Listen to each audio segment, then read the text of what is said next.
जय श्री कृष्णा। आप सबका वैदिक प्रेडिक्ट में स्वागत है। आज का विषय है साप्ताहिक राशिफल 4 मई से लेकर 10 मई तक। और इस सप्ताह जो बदलाव है वो ज़्यादातर देखा जा रहा है। चंद्र का गोचर शुरू हो रहा है कर्क राशि से, जहां मंगल के साथ बैठे हैं और एक बहुत अच्छा लक्ष्मी नारायण योग बना रहे हैं। और चंद्र क्योंकि 2.25 दिन में राशि परिवर्तन कर लेते हैं, इनका राशि परिवर्तन सप्ताह के अंत में समाप्त होगा तुला राशि पर। और दूसरा एक जो बदलाव है वो है बुध ग्रह का। 7 तारीख को बुध ग्रह मीन राशि से चलकर मेष राशि में आ रहे हैं। तो ओवरऑल देखा जाए तो और क्या प्रभाव रहेगा, सभी 12 राशियों पर बात करेंगे। तो इससे पहले कि मैं शुरू करूं, मैं उनसे रिक्वेस्ट करता हूं जिन्होंने अभी तक सब्सक्राइब नहीं किया, कृपया सब्सक्राइब करके बेल आइकन ज़रूर दबा दें ताकि आने वाली वीडियो की नोटिफिकेशन मिल जाए।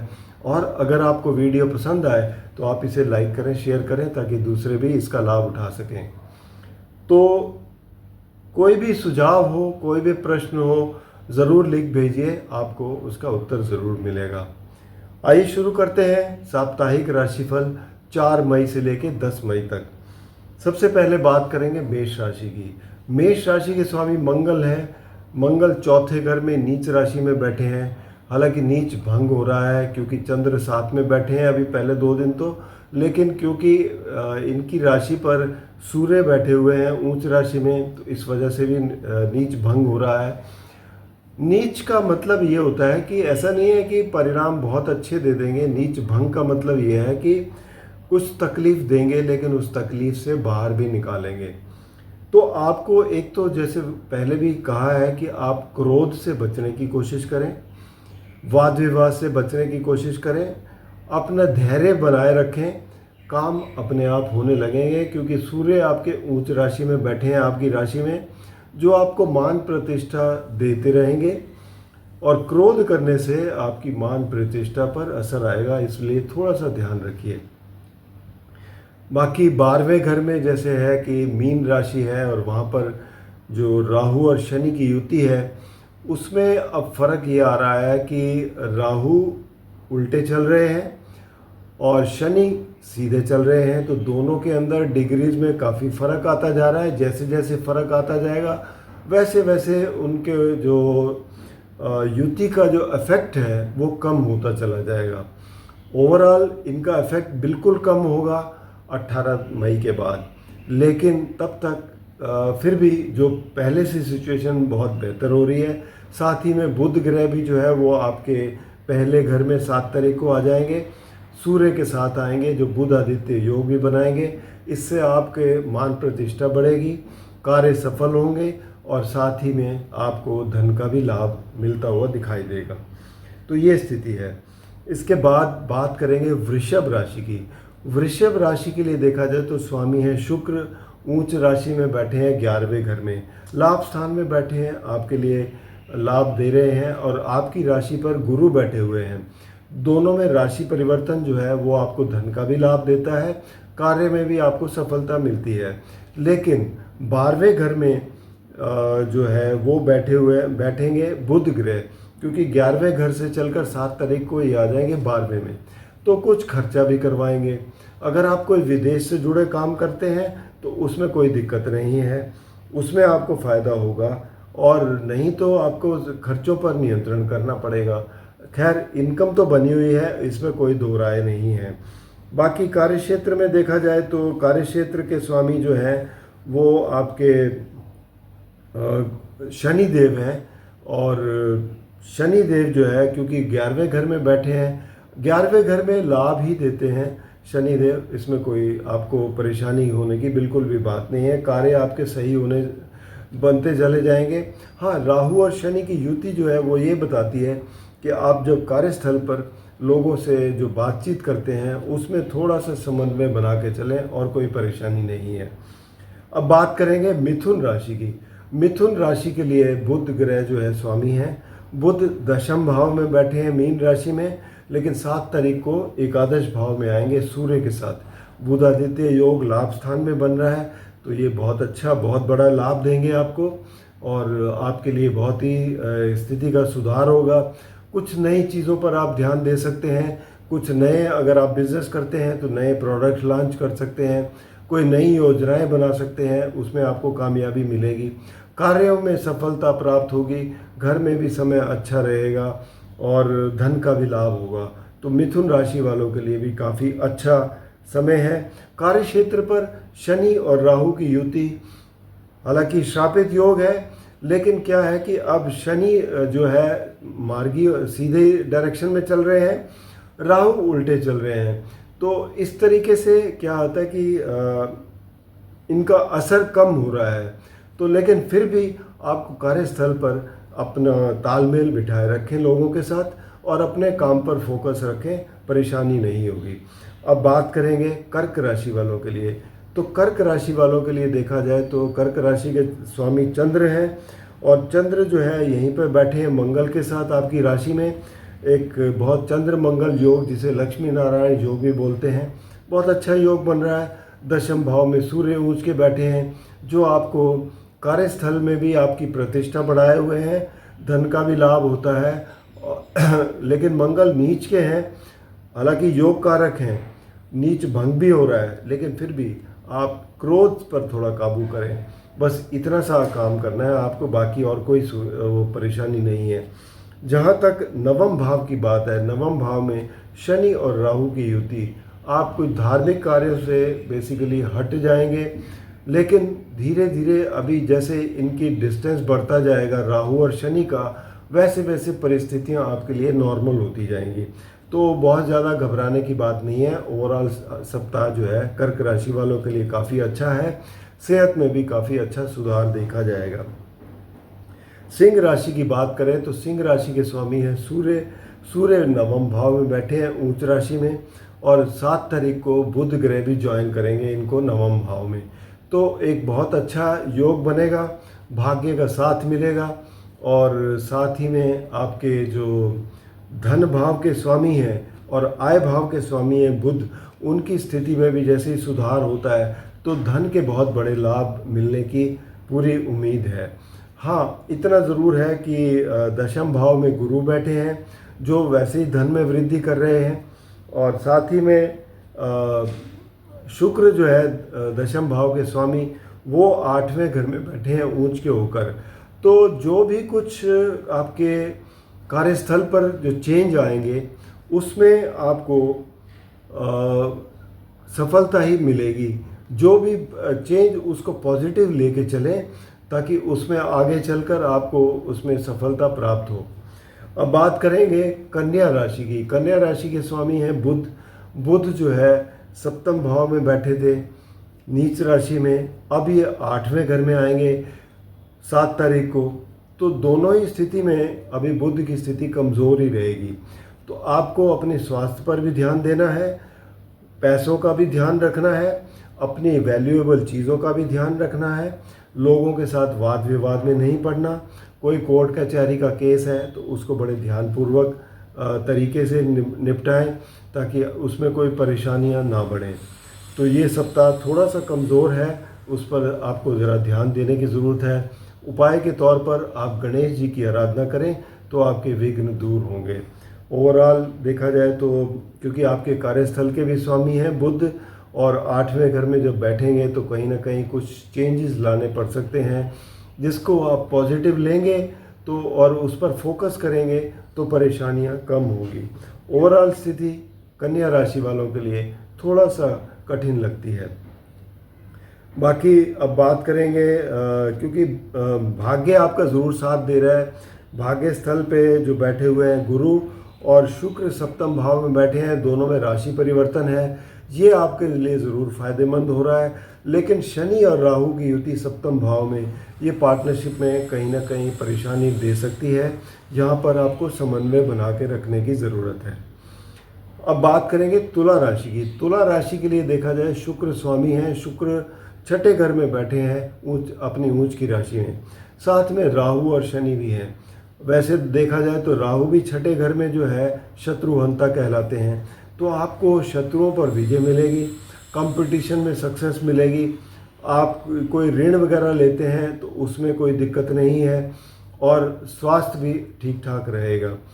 बाकी जहाँ तक कार्य क्षेत्र की बात है तो कार्य क्षेत्र के स्वामी चंद्र हैं, और कर्क राशि में यहाँ पर मंगल भी बैठे हैं, चंद्र भी बैठे हैं, तो दोनों की युति एक बहुत ही अच्छा योग बनाती है। यहाँ से हालांकि आगे बढ़ेंगे, लेकिन ओवरऑल स्थिति अच्छी है। कार्यस्थल पर आप कुछ अच्छा कर पाएंगे। बस अपना तालमेल बनाए रखें अपने सीनियर्स के साथ, अपने सहपाठियों के साथ, ताकि आपको कोई परेशानी ना हो। तुला राशि वालों के लिए सप्ताह बहुत अच्छा है। अब बात करेंगे वृश्चिक राशि की। वृश्चिक राशि के लिए देखा जाए तो पंचम भाव में बैठे हुए हैं आपके शुक्र, शनि और राहु, साथ में बुध भी हैं। बुध तो छठे घर में आएंगे, पहले नीच राशि में थे लेकिन अब छठे घर में आएंगे, तो यहाँ भी स्थिति थोड़ी सी कमज़ोरी रहेगी। मंगल राशि स्वामी हैं जो आपके नवम भाव में नीच राशि में बैठे हैं, लेकिन चंद्र के साथ हैं। इस वजह से पहले 2 दिन तो बहुत ही अच्छा है, क्योंकि नीच भंग हो जाता है। वैसे भी नीच भंग इसलिए भी है क्योंकि सूर्य बैठे हुए हैं आपके छठे घर में उच्च राशि में, तो मंगल की ही मूल त्रिकोण राशि है, तो उस वजह से भी मंगल का नीच भंग हो जाता है। लेकिन ओवरऑल स्थिति अच्छी होते हुए भी थोड़ी बातों का ध्यान रखना है कि वाद विवाद से बचने की कोशिश करनी है, और अपने जो है काम पर फोकस रखना है, तो आपके लिए परिस्थितियां सामान्य सी रहेंगी। अब बात करेंगे धनु राशि की। धनु राशि के स्वामी हैं गुरु। गुरु बैठे हुए हैं छठे घर में। छठे घर में थोड़ा सा कमज़ोर स्थिति है, और चौथे घर में राहु, शनि और शुक्र बैठे हुए हैं। शुक्र और गुरु में राशि परिवर्तन भी है, जो आपको लोन वगैरह में आसानी करता है, शत्रुओं पर विजय दिलाता है, और गुरु की दृष्टि कार्यक्षेत्र पे है, जो कार्यक्षेत्र में वृद्धि करेंगे। धन भाव पर है तो धन में वृद्धि करेंगे। सुख स्थान में 4 ग्रहों की युति है। यहाँ थोड़ी सी परेशानी है शनि और राहु के होने से, लेकिन क्योंकि इनका डिस्टेंस बढ़ता जा रहा है, क्योंकि शनि जो है सीधा चल रहे हैं, राहु उल्टा चल रहे हैं, तो ये परेशानियाँ धीरे धीरे कम होंगी। पहले से काफ़ी फ़र्क पड़ गया है, लेकिन आगे चलकर और भी कम होंगी। लेकिन अपने घर में सुख शांति बनाए रखें, थोड़ा सा एक्स्ट्रा एफर्ट करना पड़ेगा, तो आपके लिए परेशानियां कम होंगी। बुध ग्रह 7 को पंचम भाव में आएंगे, जो आपके लिए काफ़ी अच्छे। अब बात करेंगे मकर राशि की। मकर राशि के लिए शनि स्वामी हैं, और शनि बैठे हुए हैं तीसरे घर में मीन राशि में, और साथ में राहु है और बुध और शुक्र। अब यहाँ पर क्या है कि पराक्रम स्थान है, और पराक्रम स्थान में शनि और राहु तो अच्छे हैं। वैसे तो पराक्रम दिखाने में हमेशा क्रूर ग्रह बहुत ही अग्रसर रहते हैं। बुध 7 तारीख को चौथे घर में आएंगे, जो कि बुध आदित्य योग बनाएंगे सूर्य के साथ। ये बहुत अच्छा है, जो पोजीशन भी मिलेगी आपको। तो ओवरऑल देखा जाए तो ठीक ठाक है। बस आपको सिर्फ एक चीज़ का ध्यान रखना है, क्योंकि तीसरा स्थान भाई बहनों का है, तो उनके साथ थोड़ा सा प्रेम से बातचीत करें। और जो आपके तीसरे घर देखा जाता है, जो आपके साथ काम करते हैं, जो सहकर्मी हैं, उनके साथ भी थोड़ा सा आप व्यवहार थोड़ा सा प्रेम से करेंगे ना, क्योंकि शनि राहु की युति कुछ ऐसा करवाती है। लेकिन प्रेम से आप बात करेंगे तो आपके लिए समय बहुत अच्छा रहेगा, और आपको कार्य करने में कोई दिक्कत नहीं होगी, और आप कुछ अच्छा कर पाएंगे। ओवरऑल स्थिति ऐसी ही बता रही है। बाकी मंगल ज़रूर है कि सप्तम भाव में बैठे हैं, नीच राशि में चंद्र के साथ हैं, और नीच भंग हो रहा है, लेकिन चंद्र तो 2 दिन के लिए हैं। लेकिन सूर्य इनकी राशि में बैठे हैं ऊंच के होकर, इस वजह से भी नीच भंग होता है। बट नीच भंग का मतलब ये नहीं होता कि मंगल परेशानी नहीं करेंगे। सप्तम भाव में हमेशा कुछ ना कुछ परेशानी करते हैं, तो पार्टनरशिप में भी थोड़ा सा मनवे बना के चलें। वहाँ पर भी प्रेम पूर्वक से अपने जो पार्टनरशिप है चलते रहे, और नई पार्टनरशिप अभी फ़िलहाल के लिए 1 महीने के लिए अवॉइड करें, तो ये आपके लिए बहुत अच्छा समय रहेगा। तो बाकी कार्यस्थल में भी देखा जाए तो स्थिति जो है वो आपके लिए काफ़ी अच्छी है, उसमें कोई परेशानी की बात नहीं है। बात करेंगे कुंभ राशि की, तो कुंभ राशि के स्वामी शनिदेव हैं। शनिदेव दूसरे घर में बैठे हैं राहु के साथ। एक तो दूसरा घर श्रापित योग बना हुआ है, और श्रापित योग में आपकी एक तो वाणी खराब हो जाती है, आपका खाना पीना खराब हो जाता है, परिवार में भी आपको थोड़ा सा समन्वय बना के चलना चाहिए, वरना उसमें परिवार में भी आपको दिक्कत आ सकती है। मतलब थोड़ी अशांति भी फैलती है, तो एक किस्म से मानसिक तनाव बढ़ता है। तो इन सब चीज़ों का ध्यान रख के चलें। बाकी गुरु चौथे घर में बैठे हैं, सूर्य बैठे हुए हैं तीसरे घर में पराक्रम स्थान में। पराक्रम में कोई कमी नहीं है। गुरु और शुक्र में राशि परिवर्तन है, जो आपको प्रॉपर्टी से भी लाभ दे रहा है, धन का भी लाभ हो रहा है। ओवरऑल स्थिति जो है वैसे तो ठीक है, बस आपको कुछ चीज़ों पर ध्यान देना है, खासकर जैसे मैंने बताया वाणी पर ध्यान देना है, और अपने परिवार में अपने जो इमीडिएट फैमिली है, आपकी बच्चे हैं, पत्नी है या पति हैं, उन पर थोड़ा सा आप समय कुछ बिताएं और उनके साथ प्रेम पूर्वक व्यवहार करें, तो आपके लिए परेशानियां कम होंगी। बाकी जहां तक कार्यस्थल की बात है, तो कार्यस्थल के स्वामी शुक्र हैं। शुक्र धन भाव में बैठे हैं, जो कार्यस्थल से धन का लाभ तो दिखाई दे रहा है, इसमें कोई दो राय नहीं है। ओवरऑल स्थिति ठीक ठाक है, बस जहाँ आपको ध्यान रखना है वहाँ पर ज़रूर ध्यान दें। अब बात करेंगे मीन राशि की। मीन राशि के लिए गुरु स्वामी हैं, गुरु बैठे हुए हैं तीसरे घर में, और दूसरे घर में बैठे हैं सूर्य ऊंच के। तो आप बेसिकली देखा जाए तो सूर्य जो है वो आपके छठे घर के स्वामी हैं, और ऊंच के बैठे हैं दूसरे घर में। इसका मतलब ये है कि आपके लिए बहुत ही एक ऐसी स्थिति रहेगी जो आपको थोड़ा सा खर्चे अधिक करने पड़ सकते।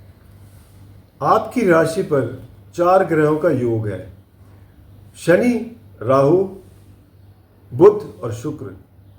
अब शुक्र देखा जाए तो तीसरे और 8वें घर के स्वामी हैं, अच्छे नहीं हैं आपके लिए।